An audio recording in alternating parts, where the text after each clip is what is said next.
বিশ্বৰ আটাইতকৈ পুৰণি ধৰ্মৰূপে খ্যাত হিন্দু তথা সনাতন ধৰ্মৰ উৎপত্তি কেতিয়া কেনেকৈ আৰু কাৰ দ্বাৰা হৈছিল কোনেও সঠিককৈ ক'ব নোৱাৰে। কাৰণ হিন্দু ধৰ্ম এদিনতে বা এবাৰতে সূচনা হোৱা নাছিল। প্ৰথম অৱস্থাত বিভিন্ন সময়ত খোজ পেলোৱা বিভিন্ন ধৰণৰ ঋষি মুনিৰ দ্বাৰা হিন্দু ধৰ্ম পৰিচালিত আছিল। সেইবাবে হিন্দু ধৰ্মত বিভিন্ন ধৰণৰ ধৰ্মীয় ৰীতি নীতিৰ লগতে কেইবাখনো ধৰ্মপুথি দেখিবলৈ পোৱা যায়। কথাবোৰ স্পষ্টকৈ বুজিবলৈ হ'লে প্ৰথমে আমি ইতিহাস সম্বন্ধীয় কিছুমান কথা আলোচনা কৰি ল'ব লাগিব। এইখিনিতে উল্লেখ কৰিব খুজিছোঁ যে এই ভিডিঅ'টোত কেৱল হিন্দু ধৰ্মৰ উৎপত্তিৰ বিষয়ে আলোচনা কৰিবলৈ চেষ্টা চলাম। হিন্দু ধৰ্মৰ বিষয়বস্তুৰ ওপৰত সুকীয়াকৈ এটি ভিডিঅ' নিৰ্মাণ কৰিবলৈ নিশ্চয় প্ৰয়াস অব্যাহত থাকিব। এতিয়া আহিছোঁ মূল বিষয়লৈ। আমি সকলোৱে জানো প্ৰাচীন কালৰ মানুহবোৰে এসময়ত জংঘল আৰু গুহাত বাস কৰিছিল, যাক অঘৰী জীৱন যাপন বুলি কোৱা হৈছিল। যেতিয়াৰ পৰা মানুহে খেতি বাতি কৰিবলৈ শিকিছিল তেতিয়াৰ পৰা মানুহে অঘৰী জীৱন পৰিত্যাগ কৰি লাহে লাহে নদীৰ পাৰৰ উপত্যকা অঞ্চলত সভ্য জীৱন আৰম্ভ কৰিবলৈ ধৰিছিল। তেনেকৈয়ে নদীৰ পাৰৰ অঞ্চলত মানুহৰ সভ্য জীৱনৰ পাতনি হৈছিল। তেনেকুৱা কেইটামান সভ্যতাৰ উদাহৰণ হৈছে ইউফ্ৰেটিছ নদীৰ পাৰত গঢ় লৈ উঠা বেবিলনীয় সভ্যতা, নীল নদীৰ পাৰত গঢ় লৈ উঠা মিছৰীয় তথা ইজিপচিয়ান সভ্যতা আৰু সিন্ধু নদীৰ পাৰত গঢ় লৈ উঠা সিন্ধু সভ্যতা। ভাৰতৰ পুৰণি সভ্যতাটো সিন্ধু নদীৰ পাৰত গঢ় লৈ উঠিছিল, যাক সিন্ধু উপত্যকা সভ্যতা কোৱা হয়।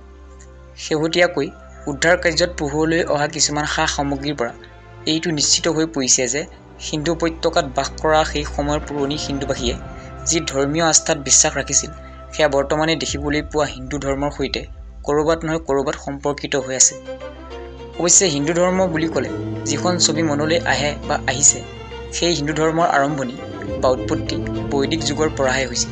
অৰ্থাৎ প্ৰতিস্থাপিত হিন্দু ধৰ্মৰ উৎপত্তি বৈদিক যুগৰ পৰাহে হৈছিল। তাৰ আগলৈ কোনো ধৰণৰ আনুষ্ঠানিক তথা প্ৰতিস্থাপিত ধৰ্মৰ সম্ভেদ পোৱা নাযায়। প্ৰাচীন কালৰ মানুহ সাধাৰণতে নদী, গছ আৰু সূৰ্যৰ ওপৰত পোনপটীয়াকৈ নিৰ্ভৰশীল আছিল। খেতি বাতিৰ বাবে পুৰণি কালৰ মানুহবোৰ নদীৰ পানীৰ ওপৰত নিৰ্ভৰশীল আছিল। সেয়ে পুৰণি কালৰ মানুহে নদীক সুকীয়া চকুৰে চাইছিল। গংগা আৰু সৰস্বতী নদী তাৰেই একোটা জ্বলন্ত উদাহৰণ। আনহাতে সেই সময়ৰ মানুহ খাদ্য সামগ্ৰীৰ বাবে গছ গছনিৰ ওপৰত নিৰ্ভৰশীল আছিল। ফল মূলৰ পৰা আদি কৰি ঔষধ, কাঠ আদিবোৰ গছ গছনিৰ পৰাই আহৰণ কৰা হৈছিল। সেই সময়ৰ মানুহে ভালদৰে অনুমান কৰিব পাৰিছিল যুগ যুগ ধৰি গোটেই পৃথিৱীখন পোহৰাই ৰখা সূৰ্যটো কিমান গুৰুত্বপূৰ্ণ। সেয়ে বেছিভাগ লোকে সেইবোৰক ভগৱানৰ ৰূপ বুলি বিশ্বাস কৰিছিল। মানুহৰ মনত ভগৱানৰ ধাৰণা প্ৰথম অৱস্থাত এনেকৈয়ে শিপাবলৈ ধৰিছিল। পুৰণি কালৰ গুণী জ্ঞানী এক শ্ৰেণী ব্যক্তি বেছিভাগ সময় তপস্যাত থাকি ভাল পাইছিল। চৰায়ে কণীৰ পৰা গছত ফুল ফুলা, সেই ফুলৰ পৰা ফল হোৱা, সেই ফলৰ পৰা পুনৰ গছৰ পুলি হোৱা, সেই পুলিৰ পৰা গছ হোৱা, একেখিনি সময়ত একে দিশত বেলিটো ওলোৱা, পুনৰ একেখিনি সময়ত একে দিশত মাৰ যোৱা, আন্ধাৰ হ'লেই প্ৰতিটো জীৱ জন্তু ঘৰাঘৰি হোৱা, পোহৰ হ'লেই ব্যস্ত হৈ পৰা আদিবোৰ পৰিঘটনা সেই গুণী জ্ঞানী লোকসকলে ভালদৰে মন কৰিছিল। সদৌ শেষত বুজি উঠিছিল যে গোটেই জগতখন এটা নিৰ্দিষ্ট নীতি নিয়মৰ দ্বাৰা পৰিচালিত। সেই নীতি নিয়ম কোনেও উলংঘা কৰিব নোৱাৰে, কাৰণ সেই নীতি নিয়ম জগত চজোতাই বান্ধি দিয়া। সেই নীতি নিয়ম কেতিয়াও সমাপ্তি নঘটে আৰু কোনেও তাক সমাপ্তি ঘটাব নোৱাৰে, কাৰণ সেই নীতি নিয়ম অনাদি অনন্ত অৰ্থাৎ সনাতন। সমাজত চলিবলৈও তেনেকুৱা কিছুমান নীতি নিয়মৰ অতিকৈ প্ৰয়োজন, যাৰ জৰিয়তে সমাজৰ পৰা সকলো ধৰণৰ বিপদ আপদ দূৰ কৰাটো সম্ভৱ। তেনেকৈয়ে এচাম গুণী জ্ঞানীৰ মাজত হিন্দু তথা সনাতনী ধৰ্মৰ ধাৰণাই পোখা মেলিবলৈ ধৰিছিল।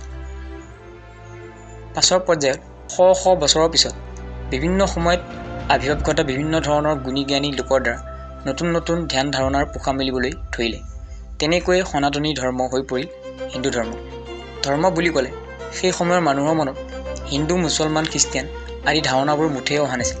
ধৰ্ম বুলি ক'লে সেই সময়ৰ মানুহে বুজিছিল সকলো ধৰণৰ অপকৰ্ম তথা অসামাজিক কামৰ পৰা দূৰত থাকি এক পৰম অদৃশ্য শক্তিক স্মৰণ কৰি চলা। এসময়ৰ পাৰস্য তথা ইৰাণৰ বিখ্যাত ধৰ্ম জোৰথ্ৰাছৰ ধৰ্মপুথিত লিপিবদ্ধ সপ্ত হিন্দু শব্দৰ পৰা হিন্দু শব্দটো ইৰাণত জনপ্ৰিয় হৈ পৰিছিল।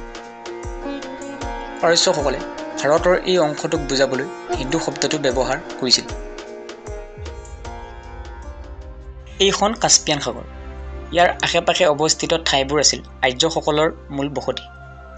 আৰিয়া বা আৰ্যসকলে নিজকে শ্ৰেষ্ঠ ৰূপে বিবেচনা কৰিছিল। সেই আৰ্যসকলৰ মাজত এক শ্ৰেণী অতি গুণী জ্ঞানী লোক আছিল।